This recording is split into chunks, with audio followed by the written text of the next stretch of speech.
Thank you for joining me. I'm Psyche Terry, founder of UI Global Brands, Audrey Olivia that sells on Walmart and Walmart.com, Urban Hydration that sells to Sally's and even TJ Maxx, and Inspire Psyche Terry selling at Macy's. I have had such a long ride to where I am today. I have not always sold to 5,000 retail stores. Actually, I've seen a lot of ups and more downs than ups. This story I call my white flag story. It's when I was ready to give everything up. It's when I waved my white flag and I called my husband and said, come and get the kids because I can't take any more. I've simply had enough. I can no longer raise 3 kids, be a wife, and raise a business from absolutely nothing. I told him that I had seen 0.00 in my bank account way too many times, and that I had seen negative after negative after negative and overdrawn and withdrawn, and we can't draw anymore, and there's nobody else we can draw from way too many times in my bank account. I was done. I had completely lost it. I'll tell you how I got there really quickly. It's a very difficult time for us as a company. We had risen to the top, selling to thousands of retail stores, and I had one of my best retailers tell me that she wanted a made in a particular location strategy. So I went and found that location to make our products. I went to the people, I said, make my products. Can you make them beautiful? Can you make them whole? They said yes. I said, make it purple. They made it purple. I said, make it green. They made it green. Make it tall. They made it tall. That's what they told me. I was, by the way, about 30 weeks pregnant. As time went on, I realized I wasn't getting any samples back and that I had time due to my retailer that needed thousands and thousands of products.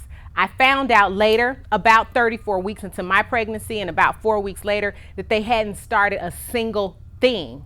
I'm pregnant. I'm walking to this manufacturer and I'm asking, what in the world? You haven't started my products. I have to get my products to a retailer and I've got to do it now. I don't have any other time to waste. And you know what they told me? They told me they didn't care. I didn't know that the reality was they were actually closing and going out of business themselves. But I fought. I sat in front of the people that created products and I said, I want you to understand that I'm standing before you. I was sitting with a huge belly. I wanted them to know that I was sitting before them, representing women that were pregnant, representing women that had families, representing new entrepreneurs, young entrepreneurs, people that had a dream, and I needed them to complete my order. And if I didn't finish that order with them, what am I saying about other small businesses? That we can go out there, that we can make sales, that we can get people to believe in us, but we can't follow through, that we can't make it happen? That's what I felt like I'd be saying if they didn't finish my order.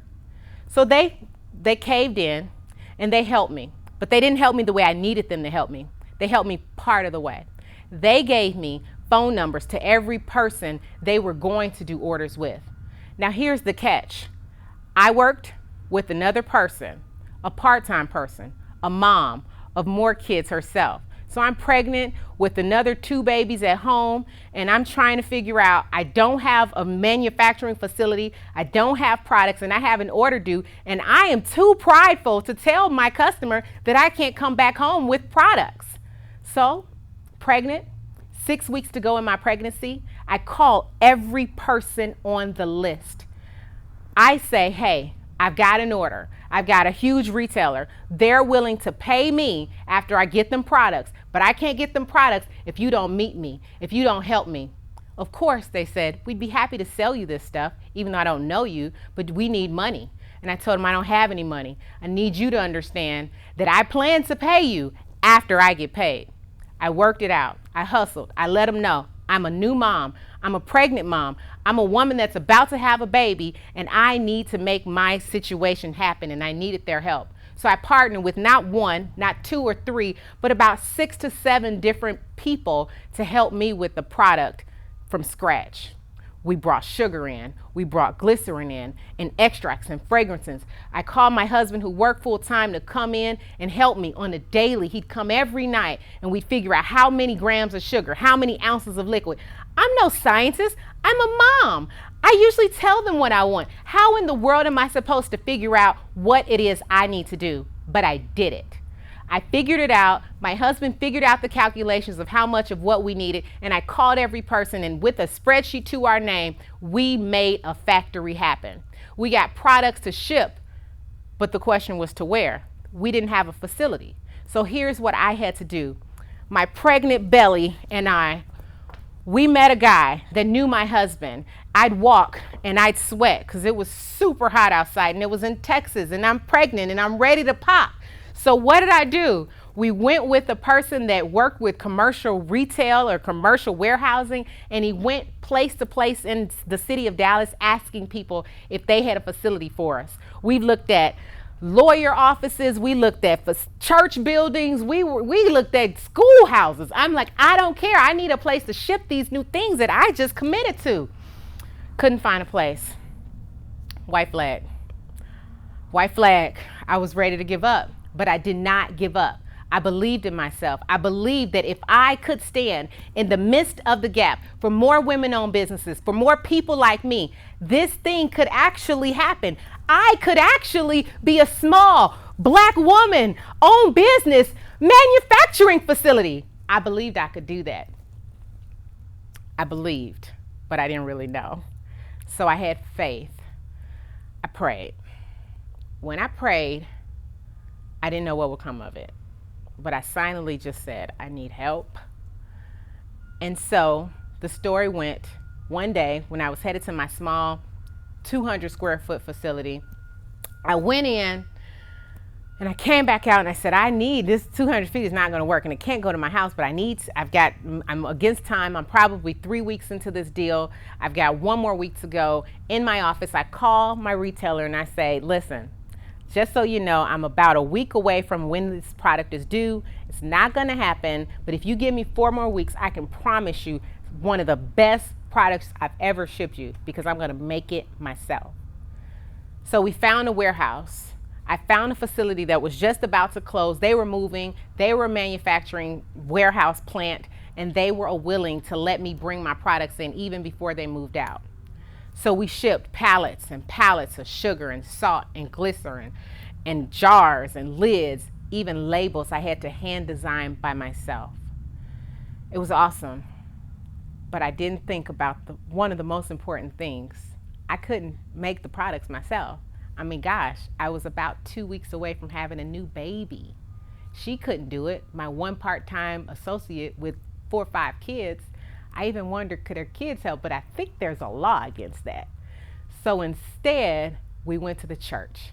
We asked people at church. I asked friends around the corner. I asked friends from mommy daycare camps, are you looking for some part-time help? Because I've got a part-time job. We opened shifts. I've never even worked a shift job, but we had 8 o'clock to 4 o'clock and 4 o'clock to 12 o'clock. We had shifts around the clock of people making sugar scrubs. We had less than 2 weeks, but we made the order happen.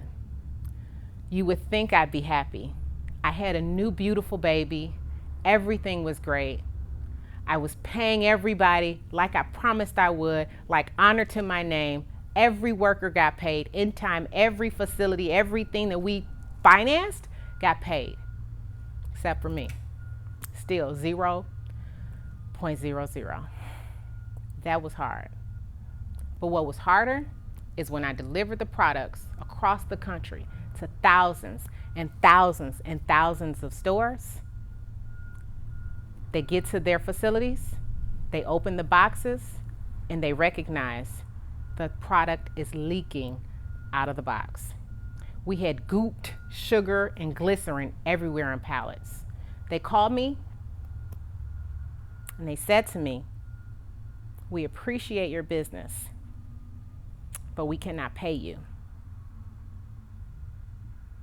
We have to send this back. This is why I call the story my white flag story. We've now reached the point when I started and I told you that I called my husband. And I told him I didn't want to live anymore because I had put my life on the line. I put my value on the line.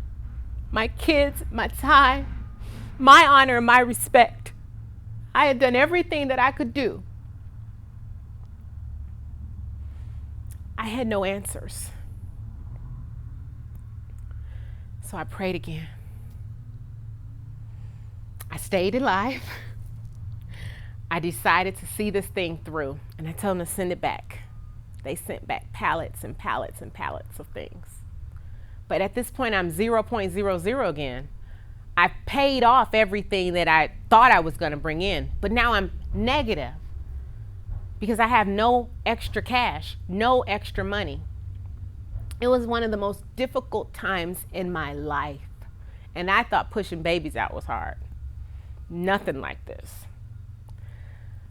What I did is I simply asked every other person that worked for me to come back and help me wipe down jars. We wiped them down, we reboxed them, and we resent them out. And the retailer said, thank you. But by the time they got to those new retailers, they sent them back. They said, ew, they're still goopy. We checked one box. And because one box is damaged, we think the rest of your goods are damaged. We're sending them back. We went through this, not one, not two, but 3 times with 3 different major mass retailers in this country. I'm just grateful to God that I know the phone numbers to 3, but all 3 of them trusted me and all 3 of them sent them back to me. I could have lost my mind. White flag. So I've got a warehouse full of finished goods that are unfinished and unsellable, mind you. And then not to mention that I realized the labels that I was so awesomely able to make up, I put an expiration date on them that didn't even need to be done. I was just doing something special. I thought expiration dates deserved to be on skincare, but it doesn't. So I couldn't sell it because now they're almost expired. Almost expired. A year out, by the way, but retailers don't want products that are a year out expired because they don't know how long they're going to keep them. Who knew? I'm a new manufacturer, creator of whatever you want to call me. I sat with products. I asked my pastor if he could help. How did he help? He took products and he gave them away. And he gave me a small bit so that we could at least eat. 3 kids, 2 parents. We had to eat. It was so rough.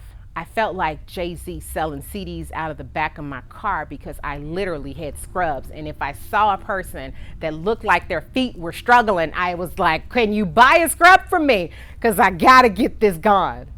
I had boxes and boxes of goopy scrubs in my trunk. I went door to door of nail salons in this area, asking them with my postpartum belly, with my baby in the car, pulling her out, strolling her with the scrubs on top of the stroller, asking them, excuse me, no, I don't need a fill. I just want to know, do you mind buying these and using these? They're much better than what you're using because they're all natural. And they thought I was crazy, and I probably did look crazy, and they wouldn't buy them either. Long story short, we one by one, unit by unit, sold them. One by one, unit by unit, sold them all. We went back to our old manufacturing facility. We re-signed a deal. I called the retailers that I used to work with. I explained to them what they and I went through, and they loved me for it. They loved the heart. They loved the passion. They loved the faith. They loved what I did and what I was willing to do. I love the fact that I was still alive, and I tucked that white flag away. Where's your white flag? Is it out waving? Tuck it away. Because now, my products, as I mentioned before, are in 5,000 retail stores across the country. Do not give up. Do not give up. Thank you so much for listening to me. Please tune into my channels. Inspire Psyche Terry, PsycheTerry.com. Follow me on Facebook or Instagram or Twitter. I'm sure, like me, you'll have a lot of fun. Take care. Damn. What's